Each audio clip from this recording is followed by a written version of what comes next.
Bonjour et bienvenue dans notre émission Vis-à-vis. Dans Genèse, Dieu dit « Soyez féconds, multipliez-vous, remplissez la terre et soumettez-la ». Le pasteur Joseph Bindimale va nous expliquer comment vivre ces 3 bénédictions dans notre mariage. Je voudrais que nous commencions ce temps par un petit moment de prière, de méditation, pour demander au Dieu Tout-Puissant de nous instruire, de nous éclairer sur la manière de gérer notre mariage. Nous parlons ce matin des 3 bénédictions prononcées par Dieu sur le mariage ou le couple. Depuis la Genèse, le chapitre 1er, le verset 28, après la création, Dieu crée l'homme et la femme et il prononce des bénédictions sur le couple, sur Adam et Ève. Et Dieu dit ceci: soyez féconds, multipliez-vous, remplissez la terre. Voilà les 3 bénédictions dont Dieu a prononcé dans le jardin d'Éden. Et mes amis, je me rends compte que dans nos couples, nous chrétiens en particulier, et les serviteurs de Dieu spécialement, nous ne vivons pas pleinement ces 3 bénédictions. Et nous allons essayer de comprendre ensemble pourquoi est-ce que nous ne vivons pas ces bénédictions-là. Pourtant, Dieu a prononcé ces bénédictions sur un couple depuis le jardin d'Éden. Dieu prononce la fécondité sur le mariage. Qu'est-ce que c'est que la fécondité dont on parle dans la Bible? La fécondité n'est pas simplement le fait de concevoir des enfants, mais on parle de la fécondité dans la joie, dans la paix, dans l'amour, dans la fidélité, dans la simplicité, dans la victoire et dans toutes sortes de bénédictions matérielles, spirituelles et même financières. C'est de ça dont parle Dieu. Et nous allons essayer d'avancer ensemble pour comprendre qu'est-ce qui fait que nous ne pouvons pas vivre ces bénédictions dans notre couple. Dieu est sage et Dieu nous donne les clés nécessaires pour que nous soyons vraiment un couple béni dans notre mariage. Nous parlerons ensuite de la multiplication dont parle Dieu. Et nous terminerons par le mot « remplissez la terre », la notion de remplir la terre. C'est de ça que nous allons parler ensemble aujourd'hui.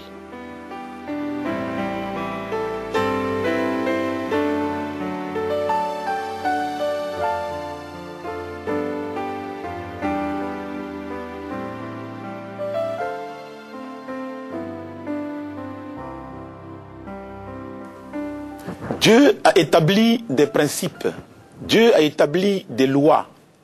Et vous et moi, chers amis, nous sommes nés, nous sommes impliqués dans ce que Dieu a déjà établi, à savoir la fécondité. Dieu dit ceci: lorsque la bénédiction a été prononcée et que nous rentrions dans cette bénédiction par l'obéissance en acceptant cela, la bénédiction de Dieu vient sur nous. Quelles sont ces bénédictions? En Deutéronome, comme vous le savez, au chapitre 28, verset 13, il est dit ceci: l'Éternel fera de toi la tête et non la queue. Tu seras toujours en haut et non en bas. La seule condition, c'est l'obéissance. Mais malheureusement, nous voyons aujourd'hui dans les ménages, dans les couples chrétiens en particulier, beaucoup de défaites dans ce domaine-là. Nos frères sont concentrés ou axés sur d'autres choses, sont diversifiés complètement dans leur couple. Et moi, je vous parle en tant que pasteur et en connaissance de cause. Ça fait 36 ans que je suis marié, mon épouse et moi. Mais laissez-moi vous dire que 17 années de ma vie ont été véritablement une sorte de gâchis chrétien pourtant. Je suis chrétien, j'allais à l'église tout le temps, ma famille allait à l'église tout le temps. Et cependant, ma vie de couple était un échec total. Je ne comprenais pas la manière de comment aimer sa femme, comment aimer ses enfants, comment vivre la plénitude de la bénédiction de Dieu. Je ne savais pas, et cependant, ces bénédictions étaient pour moi. J'ai dû moi-même faire un effort sur moi-même pour comprendre ce que Dieu a de bon pour moi. Donc dans la fécondité, selon Dieu, il y a l'amour. La manière d'aimer. D'aimer son concubin, sa femme. Je ne parle pas ici de concubin, je parle des fiancés par exemple. La manière où on se prépare pour entrer dans le mariage. Dieu a prononcé la bénédiction. Ces bénédictions sont pour nous. Maintenant, il nous appartient à nous de gérer cette bénédiction. Donc, fécondité dans l'amour. fécondité dans le travail, fécondité dans la famille tout court, fécondité dans l'église. Tout cela fait partie de la bénédiction que Dieu a prononcée sur le mariage. Dieu dit ensuite, multipliez-vous. La notion de la multiplication. Dieu bannit la stérilité. Dieu, le mot stérile pour Dieu n'existe pas. Dieu dit, ayez des enfants et éduquez-les selon les principes de Dieu. Aujourd'hui, nous voyons que dans beaucoup de nos couples, il y a un échec, pas total, mais un échec dans la manière d'éduquer nos enfants, dans la manière de prendre soin de nos enfants, dans la manière de donner une image à nos enfants. Et c'est de ça que nous allons parler aujourd'hui. Que chacun puisse se préparer à écouter ce que le Seigneur a à nous dire.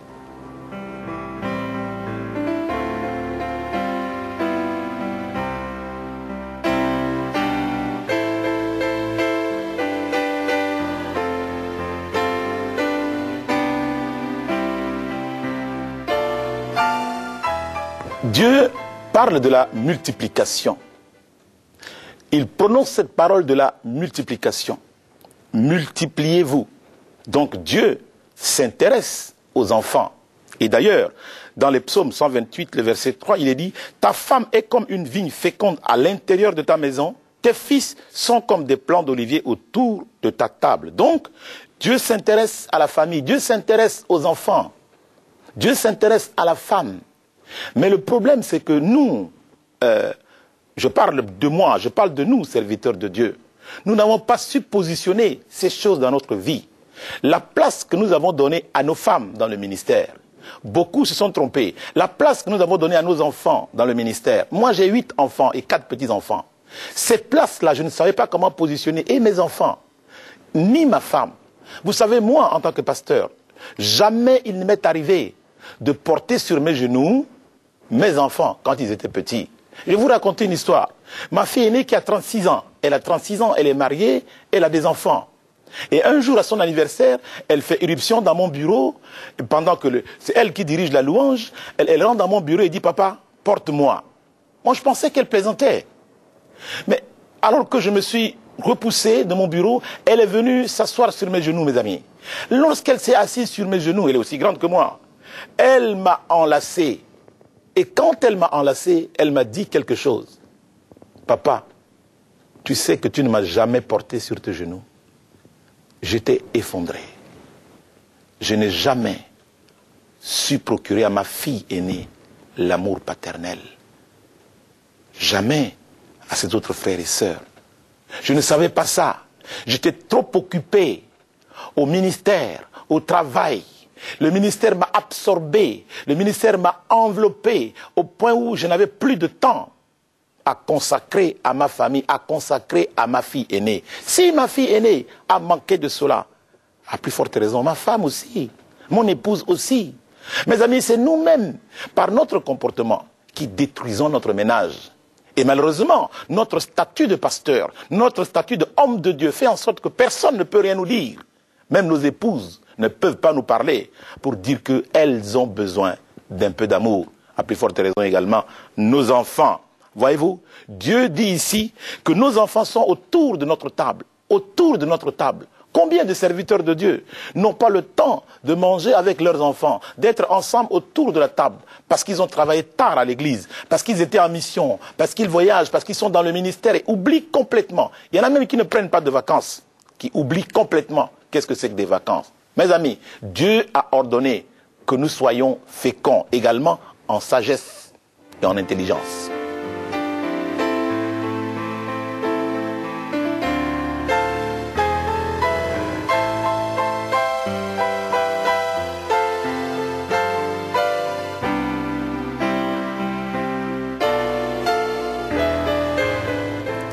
Et donc, mes amis, nous voyons ici que la terminologie « remplissez la terre » n'est pas simplement remplir pour remplir, mais remplir avec amour. On entend aujourd'hui des gens dire, faire des enfants, il faut avoir les moyens de les élever, les moyens de les... Mais vous savez, lorsque vous confiez vos enfants à Dieu, Dieu est capable de les éduquer, Dieu est capable de les élever. Il vous donnera la sagesse et l'intelligence nécessaires pour gérer les enfants. Les enfants n'ont pas demandé à venir, c'est vous qui avez cherché. Et si Dieu vous les envoie, il faut que vous soyez capable. Si vous n'avez pas de sagesse, dit la parole de Dieu, demandez et Dieu vous l'accorde simplement. Mes amis, nous voyons le terme « remplissez la terre ». Dieu a ordonné que nous remplissions la terre et que nous dominons. C'est à nous de dominer sur la terre.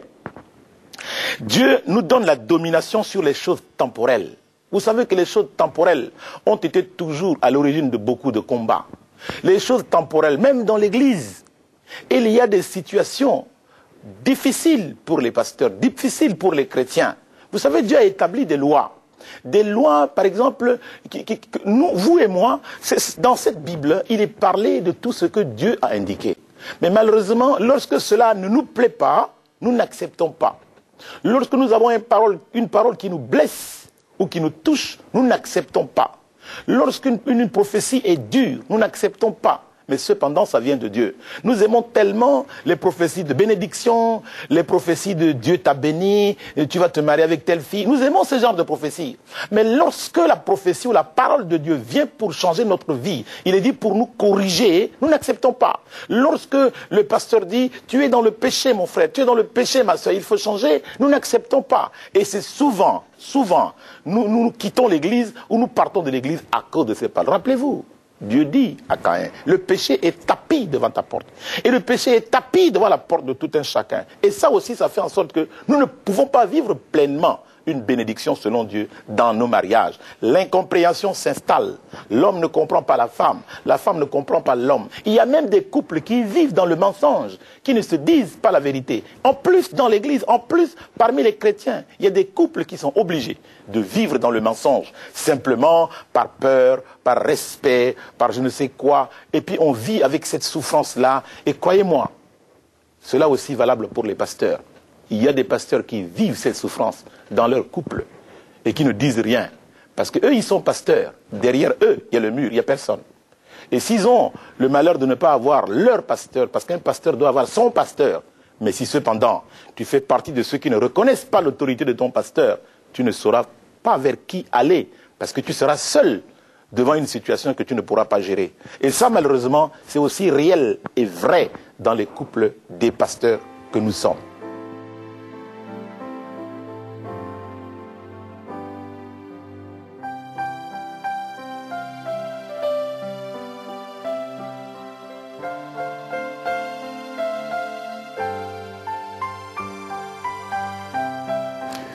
Nous voyons, chers amis, combien l'homme a de la valeur aux yeux de Dieu.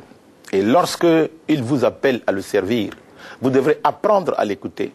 Vous devez apprendre à vous asseoir et à poser la question. Si Dieu vous a réellement appelé, s'il vous a réellement appelé, il vous équipera. Rappelez-vous, dans le psaume, le chapitre 8, versets 5 à 7, il est dit « Qui est l'homme pour que Dieu puisse se souvenir de lui. » Vous et moi, nous ne sommes rien. Et cependant, Dieu nous donne de la valeur. C'est Adam qui a donné les noms à tous les animaux de la forêt et aux éléments. C'est Adam qui leur a donné le nom. À quel point Dieu fait confiance à l'homme que nous sommes. À quel point Dieu nous aime. Il est dit qu'il nous a fait un peu plus supérieurs aux anges. Donc Dieu a de l'importance pour nous. Nous voyons ici que les 3 bénédictions dont parle Dieu, il a dit la fécondité. Nous devons être féconds. Nous devons être féconds. La parole de Dieu déclare que ceux qui prêchent l'évangile doivent vivre de l'évangile. Mais malheureusement, ces versets sont mal interprétés, quelquefois mal compris, au point où les chrétiens persécutent les pasteurs. Les chrétiens font du mal aux pasteurs. Il y a des pasteurs qui servent vraiment Dieu avec des larmes aux yeux. Mais laissez-moi vous dire une chose. Vous savez, chaque goutte de larmes qu'un pasteur ou un serviteur de Dieu verse, à cause de toi, mon ami, à cause de vous, chrétiens, Dieu les recueille et les garde. Un jour, vous devrez rendre compte. Cependant, je vous parle de ce que Dieu fait dans la vie d'un couple, dans la vie d'une famille. Dieu nous donne de la fécondité. Il ordonne que nous soyons féconds. Dieu dit, remplissez la terre. Dieu dit, multipliez-vous. Dieu dit, dominez sur l'espace-temps. Vous et moi, nous avons le pouvoir de dominer sur l'espace-temps. nous voyons que Dieu lui-même a prononcé 3 bénédictions sur le mariage d'Adam et Ève. Et ces paroles doivent être prononcées. Mes amis, vous savez, le maire, lorsque nous allons devant le maire pour nous marier, il ne fait que nous rappeler la loi des hommes. La loi des hommes, le droit de la femme, le droit de l'homme. Mais votre mariage reste incomplet à ce niveau-là. Lorsque vous restez au niveau de la mairie, c'est la loi des hommes. Mais le mariage est complet à partir du moment où vous, chrétiens, que vous soyez catholique, que vous soyez protestant, que vous soyez juif, que vous soyez musulman, votre mariage doit être confirmé par le leader spirituel, par votre leader spirituel, à savoir par le rabbin, vous êtes juif, par le pasteur, par le prêtre ou par l'imam si vous êtes musulman. Mais cela vous donne donc la possibilité et la clé de rentrer dans les bénédictions dont Dieu parle. Ces bénédictions ne sont valables que lorsque, véritablement, vous acceptez de vivre sous les principes de Dieu, qui sont divins.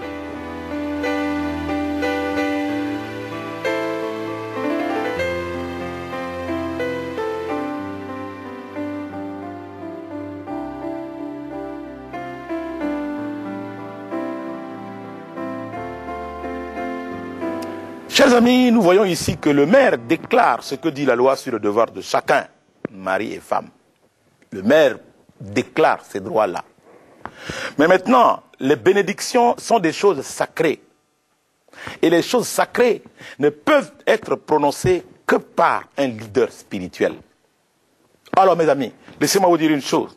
Vous devez donc recevoir forcément et vivre ces bénédictions.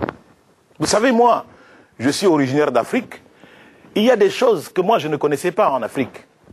Il y a des manières de se comporter avec des femmes que moi je ne connaissais pas en Afrique. Moi je ne savais pas comment il fallait se comporter vis-à-vis d'une femme. Et c'est pour ça que moi avec mes filles aujourd'hui, j'appelle mes filles et je leur parle. Mes amis, ne levez pas une barrière, vous, père, entre vous et vos filles. C'est très important. Vous savez, les filles sont très sensibles à ce que leur dit leur papa. Et aujourd'hui, j'ai 8 enfants, 4 garçons, 4 filles. Mais je peux vous dire que je suis plus proche de mes filles. Parce que j'ai été un garçon. Et je connais les pièges que peuvent utiliser les garçons pour s'approcher des filles. C'est ce que moi-même j'ai eu à faire quand je ne connaissais pas Dieu. Mais laissez-moi dire une chose. Aujourd'hui, je me rends compte de la plénitude, de la beauté de mon épouse. Vous savez, nous avons la soixantaine. Mais laissez-moi dire une chose. Je vis un amour plein de joie, de bonté, de la plénitude de Dieu dans mon couple. Je n'ai aucun problème. Mais ça, vous savez, ça se cultive. Ça se cultive. Vous ne serez jamais vieux. La Bible même déclare qu'il vous rajeunit comme l'aigle. Il faut vous saisir de ces bénédictions pour vivre. Parce que vous et moi, nous sommes liés par la parole de Dieu. Nous sommes tenus de respecter, d'obéir à ces lois que Dieu a établies. Parce que la désobéissance, vous savez ce que la désobéissance a fait dans la vie de nos patriarches, Adam et Ève. Chacun d'entre vous, il est dit que nous sommes privés de la gloire de Dieu à cause de ces péchés, puisque tous ont péché. Et nous verrons plus tard, si Dieu le permet, la manière de sortir des bénédictions que Dieu lui-même va prononcer contre le même mariage qu'il a béni, à cause de la désobéissance.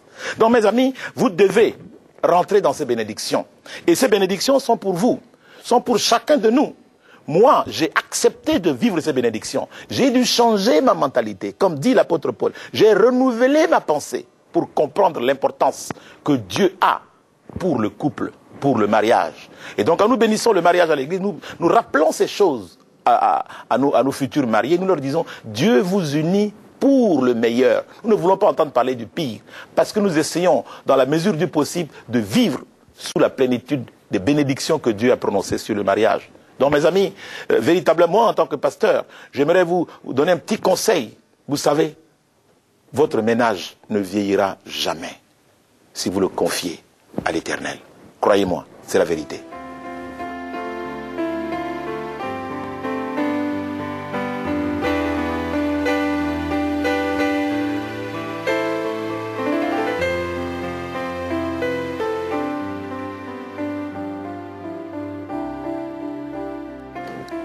Mes amis, nous avons vu que le mariage, c'est quelque chose d'important et de sacré devant Dieu.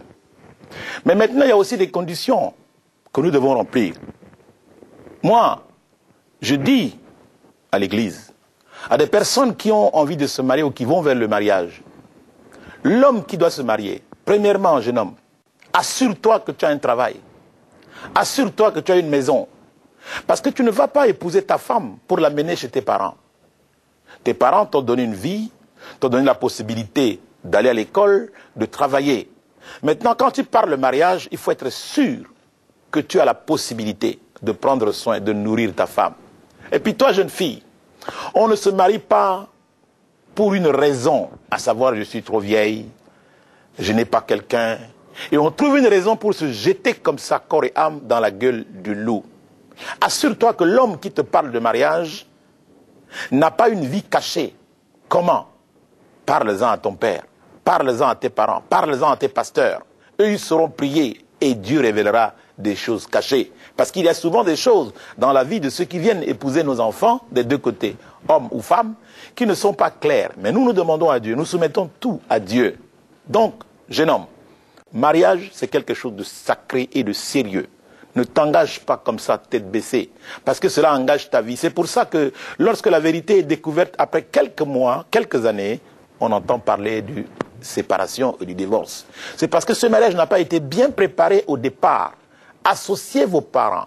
Moi, quand j'entends des gens qui disent, des jeunes qui disent « Oh, je suis assez grand maintenant pour faire ce que je veux, je suis majeur ». Tu ne seras jamais majeur. Mais moi qui vous parle aujourd'hui, j'ai un pasteur.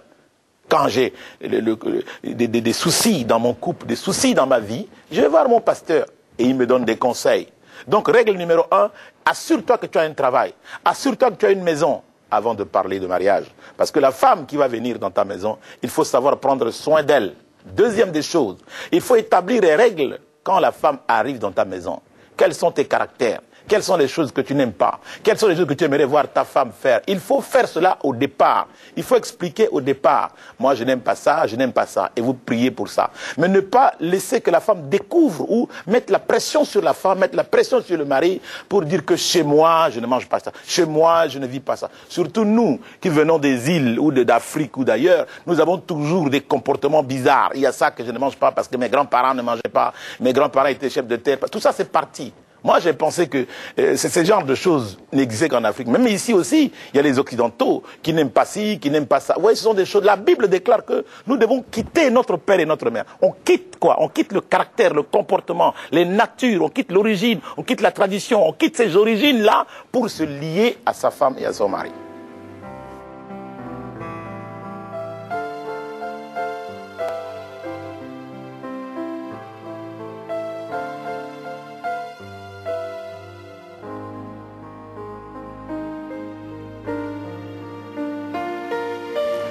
Chers amis, nous arrivons donc à la conclusion de ce message sur le mariage.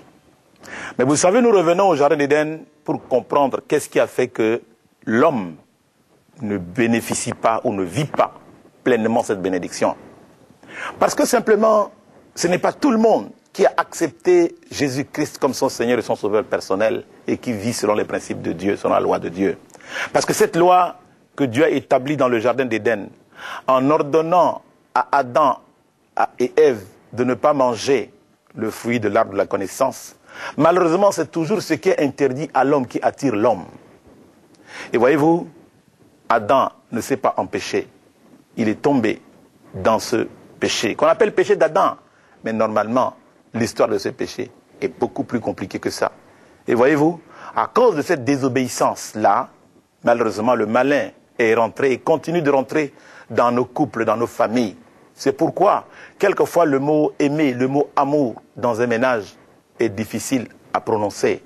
Et nous entendons souvent, même des chrétiens, souffrir de ce manque d'amour, tant du côté de leur mari que du côté de la femme et même du côté des enfants. J'aimerais vous dire que le mariage, la famille, c'est quelque chose d'important. La notion de la famille, c'est quelque chose de très important aux yeux de Dieu. Donc j'aimerais vous dire, vous, enfants, vous qui m'écoutez, jeunes gens, préparez votre mariage. N'excluez pas vos familles. Ce sont des vieux mariés. Ils pourront vous aider. Ils pourront vous accompagner sur ce chemin. Et puis je parle également aux pasteurs. Vous qui avez des enfants, comme moi, qui ont grandi, vous serez un jour confrontés à ces problèmes. Les enfants cherchent toujours au père un ami, à la mère une copine, des personnes vers qui ils peuvent aller tranquillement. Donc vous, père, ouvrez vos cœurs, ouvrez vos bras pour accueillir vos enfants et qu'ils soient capables de venir vers vous pour vous parler librement. Vous, maman, ouvrez vos cœurs afin que vos garçons puissent venir librement vers vous, vous poser des questions, même si les questions sont difficiles quelquefois. Ayez la sagesse de leur répondre.